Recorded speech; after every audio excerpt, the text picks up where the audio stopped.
Innovation, imagination, wonder. These are just some of the words used to describe Dr. Harvey Passes. Dr. Passes explores interesting people and ideas that will stimulate you. He questions the people who develop, create, and employ novel concepts in business and everyday lives. He especially loves to speak with successful people. How did they do it? How can you do it too? So let's join Dr. Harvey Passes in his quest of wonder and curiosity as we watch Dr. Harvey Passes Presents.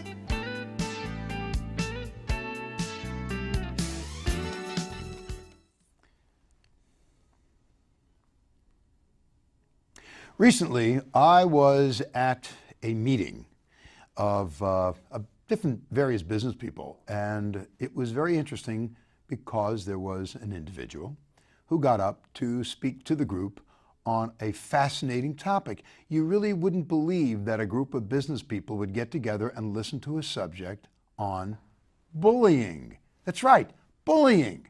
You know, bullies, you remember what bullies are. At some point in your life, you must have been bullied, or maybe you were the bully. Who knows? However, it was fascinating, it was interesting, and it was given by the psychotherapist. I was so impressed that I asked her if she would make she would give the same kind of presentation in the form of a conversation on my show, and happily she said she would. And in the past, actually, she has been a guest on the show, and I've loved having her, so I asked her to come back, and it's Dr. Maryann Schaefer. So let's first say hi to Dr. Schaefer, and then we'll come back again, and we'll talk a little bit about her background. Good morning. Good to see you again. Good to see you. Terrific. Thanks very much for taking the time to come down. Let me tell my viewer at home a little bit about you so they can appreciate your background and why you're an expert on bullies. Okay, you bully. Okay. Dr. Schaefer, Dr. Maryann Schaefer's private psychotherapy practice, which you're in Manhasset. In Manhasset. You focus on the unique needs and challenges of individuals. She helps people learn to manage difficult emotions and to mitigate their effects on their behaviors and social interactions. Very important. Working both with individuals and with families. Dr. Schaefer addresses the critical family issues such as functional marital relationships, maternal-infant bonding, healthy parent-child relationships, through loving, listening, and limit setting. That's very important. That's knowing your boundaries. The net effect is to bring about a constructive integration of thoughts, feelings, and behaviors in life. In other words, you know your stuff. Okay, today Dr. Schaefer is going to discuss with us the very serious issue of bullying. And first, there's so much to say on this. How to identify it and what to do when it occurs. You know, bullying is not just a discussion for kids in a schoolyard. I mean, the biggest example I can think of it in the modern 20th century was Nazi Germany. You had a group of people bullying a whole civilization. So, all right, let's get into the discussion. By the way, what do you think of that analogy? That's the extreme. I think it's an excellent analogy. Amazing. Because bullying is a learned behavior. And it starts very, very early in life when we see the adults, the role models, establish patterns for what is normative behavior. Well, hold on.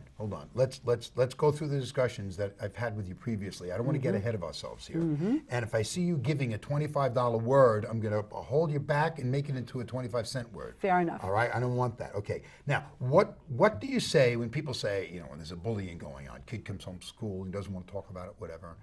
Yeah, and you want to approach this with someone at school, you get the phrase, kids are kids. You know, that's just what kids do.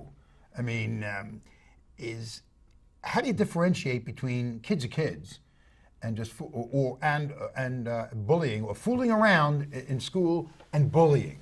Is there a difference? Oh, absolutely. Explain. Most kids are teased by siblings, by friends, and when it's playful, when it's mutual, when they're having fun, that's not bullying. When there's a mutual understanding and appreciation for what they're both doing. When it becomes constant, when it becomes taunting, when it becomes hurtful, then it crosses the line into bullying. So when one becomes a victim, when you're playing, you're not a victim. It's mutual when you're playing. Right. It's mutual. So then should the other individual, the victim who's the bully's victim turn around and just bully the bully back? Or it doesn't work that way, actually. I mean, one usually feels a victim and now becomes intimidated, I would imagine. How prevalent a problem is this, bullying? What we're seeing from the research is as many as half of the children have been bullied at some time during their elementary school and high school years. And interestingly enough, at least 10% are bullied on a regular basis.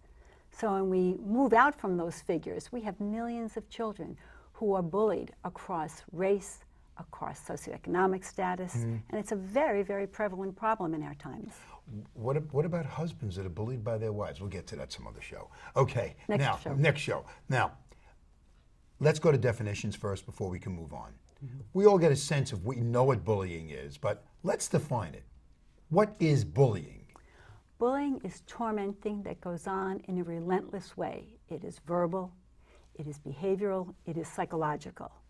And what happens is that you have a person or a group of people who torment an individual because this individual is different from whatever the bully perceives to be acceptable, whether it's race, whether it's appearance, whether it's social class.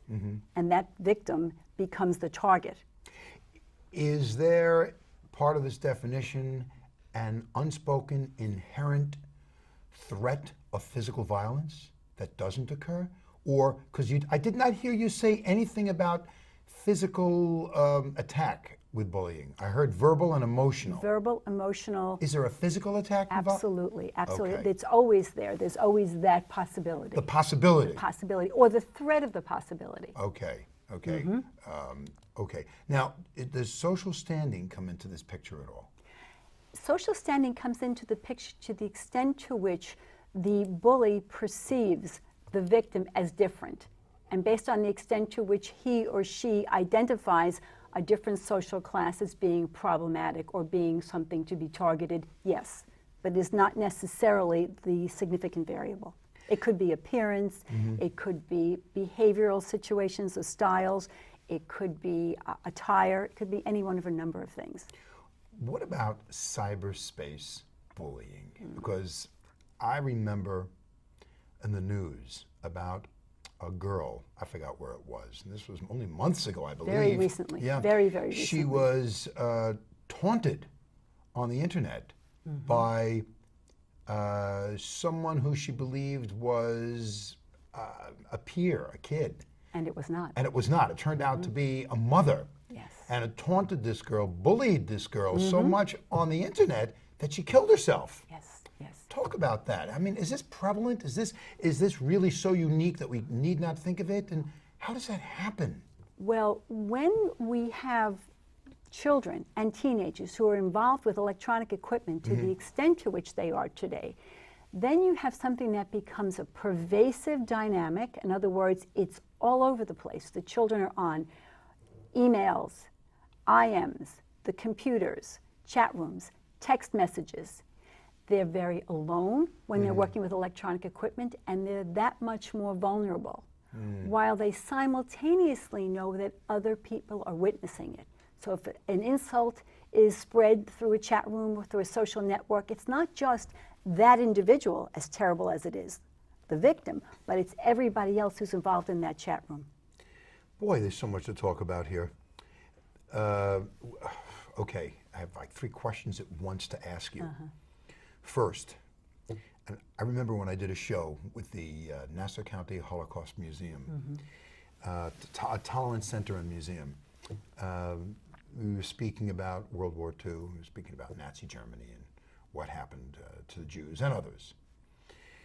And there is the bully, there is the victim, and then there is the bystander who watches this happen, whether it is other people listening or reading in on the chat room site, or other people that happen to be just there in a schoolyard who view this. And say nothing. And say nothing. Yeah.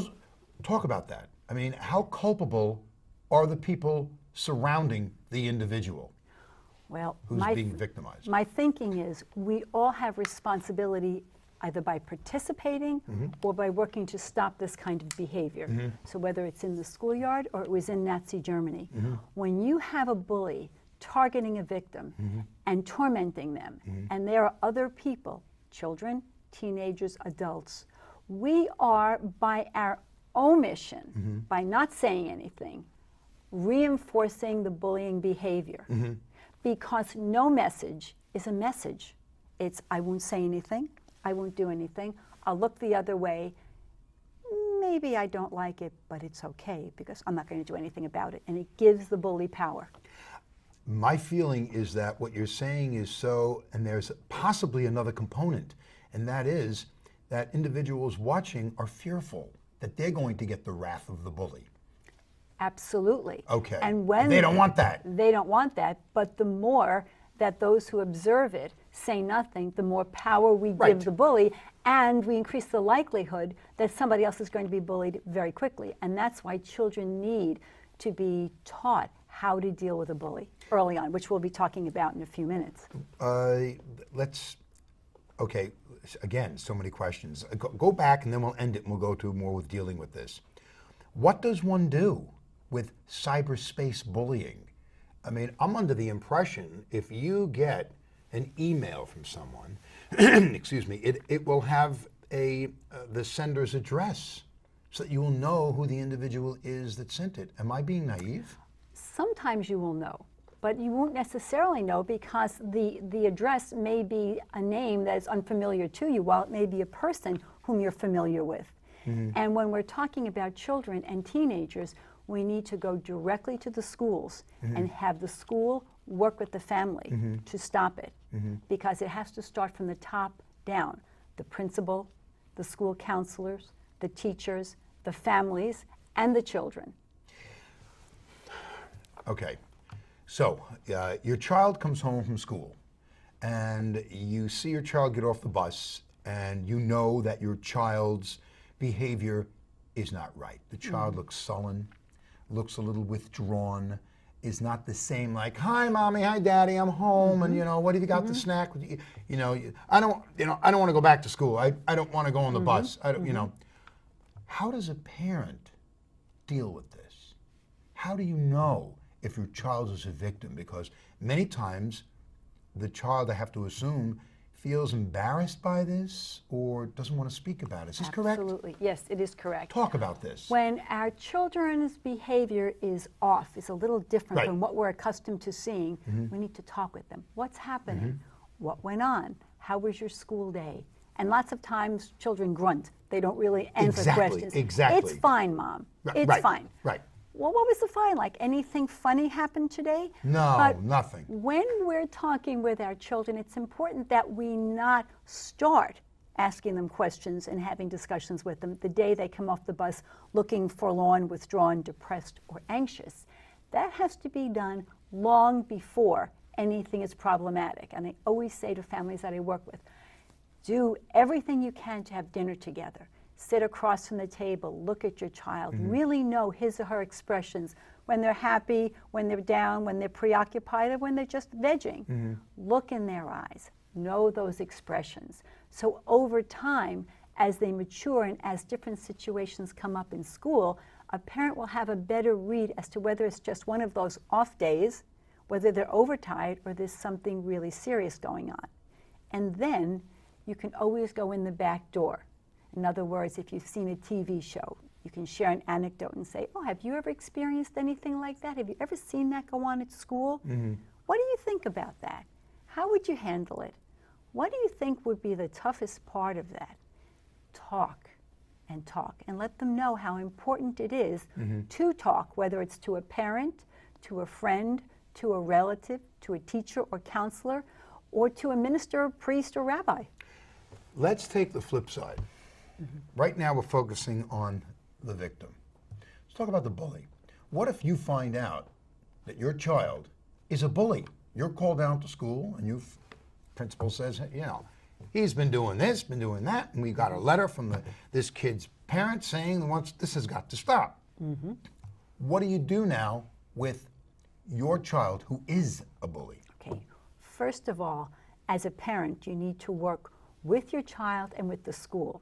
So at the school's end, there needs to be a clear communication and consistent communication, starting again from the principal, the school counselor, the teacher, the child and the parents, as to what is acceptable and what is unacceptable behavior. When there is something that's going on and a child has done something appropriate and good that we're looking to reinforce, we praise them. When they have broken the rules, the ramifications or consequences have to be nonviolent and logical. When we have a bullying child, it doesn't come in a vacuum. Children don't bully for no reason. They usually feel inadequate, insecure, anxious. They want to feel, or I should say they want to act like they're on top of the game. But the reality is they're very, very insecure. And they have learned how to cope with feelings that they can't endure by bullying. This way the attention is taken off the bully himself or herself, and they can put it on someone else.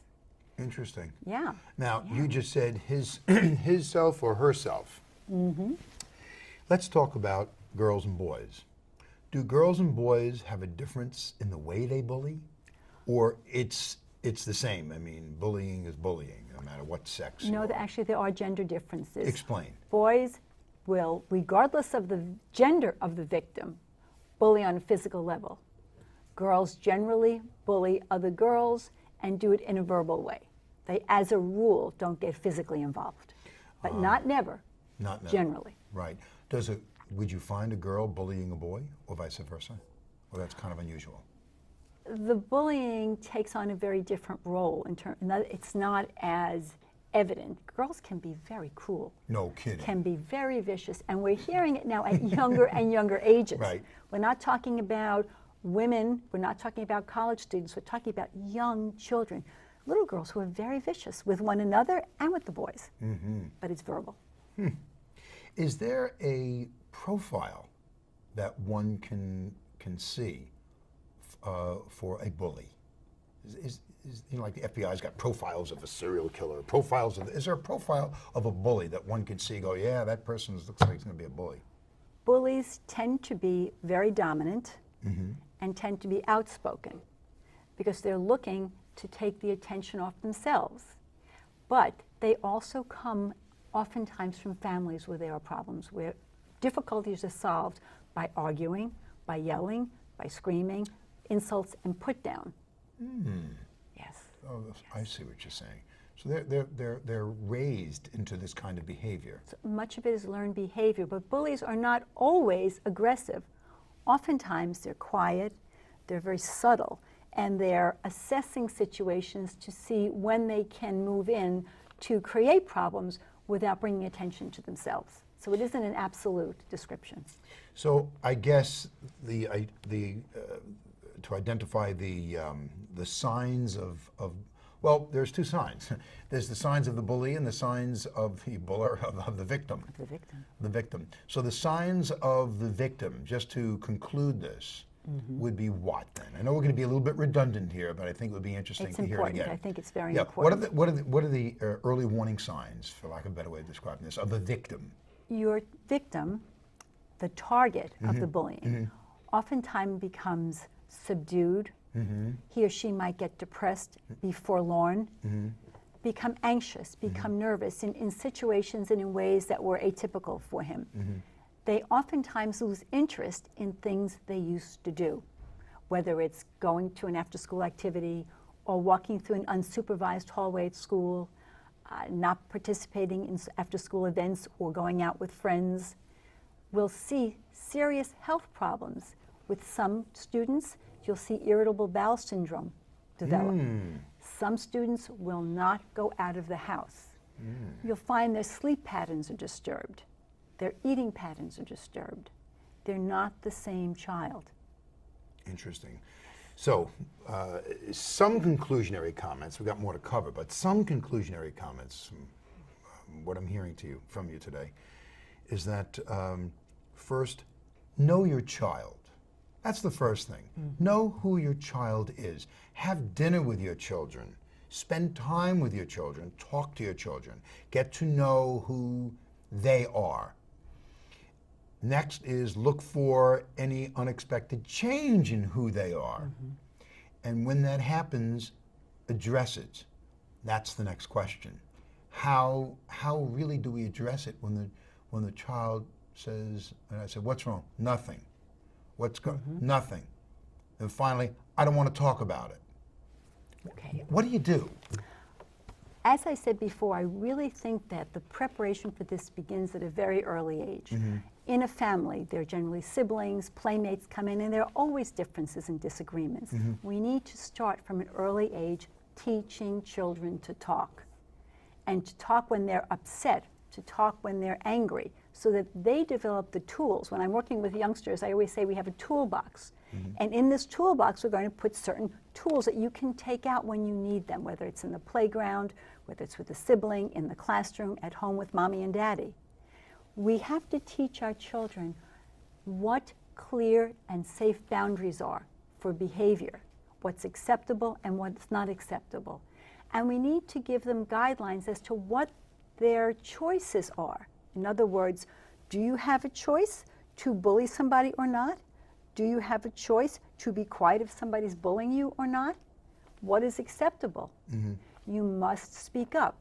If a youngster comes up and is literally in your personal space or in your face, what do we tell our children? And that has to start, as I said, very, very early on. We also need to communicate to them that there is a loving home environment that is supportive, and that when they tell us about being bullied, that they are not to blame. They are not bad. The behavior is bad. We need to be supportive and ask them, what do you think went on? What did you try? What seemed to work? What didn't work? And when we're asking these questions, it's important that there's no judgment, no criticism, no assessment, even if we disagree. Right. And we have to let them know that we will work with them to resolve it, because lots and lots of children are bullied, and most of the time the victims feel very much alone. It's just me. It's not me and lots of other people. Now, what are some of the ramifications of bullying for the victim and for the bully? Well, for the victim, you see an increase in self-consciousness. It affects their interpersonal relations in school, their peer relations. They often pull back from extracurricular activities, so it affects their emotional growth and development and their social growth and development. For the bully, we have some serious implications also. We have a situation now where we're seeing that 1 out of every 4 bullies, by the time he or she reaches 30, have a criminal record. Really? Yeah. Bullying is violence, and bullying only creates more of the same. So let's talk about prevention. I mean, we're dancing around all these things in the conversation, but I just want to crystallize it. I remembered last year I took my son to a bully workshop at a karate class. And the karate instructor was giving a program to teach kids how to respond and defend yourself against a bully. And it surprised me that it had very little to do with karate. Sure. It had to do with the psychology involved. And they play acted, and with the teachers, where the karate instructors were play acting the victim and a bully and what they do. And interestingly enough, they would show a victim, you know, walking this way, and all of a sudden the bully coming by and making some kind of a verbal assault. And they showed one way in which one is the victim and how they take it, and the other one how the victim stands up and says, "Don't you talk to me that way." Exactly. And stand up, and when you stand up and you affirm yourself, and you just show the bully that I'm not taking this from you. You can't talk to me that way because it's whatever, and you speak firmly. Most bullies back down. That's Talk right. about this. Because in those kinds of situations, the child becomes all that he or she can be. So he or she is learning to use their words, their feelings, their voice, their behavior, their eye contact to say, you're crossing the boundary and I won't have it. Bullies are not accustomed to being told, don't you do that. Right, right. You can't do that, and that's not happening here. So they're taken off guard. When there's a response such as this, as opposed to a reaction, because bullies love reactions. People get nervous, people get agitated, and that feeds into it. But when the prospective victim says, this isn't happening, I'm not your victim, and he or she just walks away, it's as if the proposed or prospective victim is bored by this, kind of just ignores it, and it doesn't feed into the bullying dynamic. We got about 3 minutes left. I can't believe how quickly the time has gone by. I really enjoyed the conversation with you. Briefly, how do you deal with the parents of bullies? I think it is very important that they be dealt with. However, I think they should be dealt with, if at all possible, through the schools and through the school administration. If that's not possible, then they should be dealt with in writing. Because you need to remember, we all need to remember, children generally don't become bullies in a vacuum. That doesn't mean that it does not ever happen, but it oftentimes is not the case. So we need to have ways of dealing with the parents in a way that maintains appropriate behavior, safe distance, because we really don't know what we're dealing with. I must tell you, I think this show is, I think is an eye-opener, and I think it is very important. And I'm going to do my best to make sure many people see this, as well as my kids watch the show, to see and to understand what should be done under these circumstances. And there's only so much that you'll put up with. And after that, you stand up and you look someone right in the eye and say, no, enough. And apropos to what you were saying before in terms of your son's karate classes, martial arts in and of themselves for the child's development of self-confidence and security is invaluable, because just the knowing that he or she can stop a bully, not injure them, not hurt them, stop them, so that he or she will not be hurt himself, is invaluable in terms of building confidence. That's the old Teddy Roosevelt, carry the big stick but speak softly. At least you know you've got the stick there if you need to use it. Yes. We're just about out of time. I got about a minute left. In a minute, give me a conclusionary comment on bullying and what people should do. Wrap it up. Wrap it up. I think it's important that we remember that there's a lot of meanness that is communicated in our society today in the media. People are shunned on TV shows because of their appearance or their lack of talent.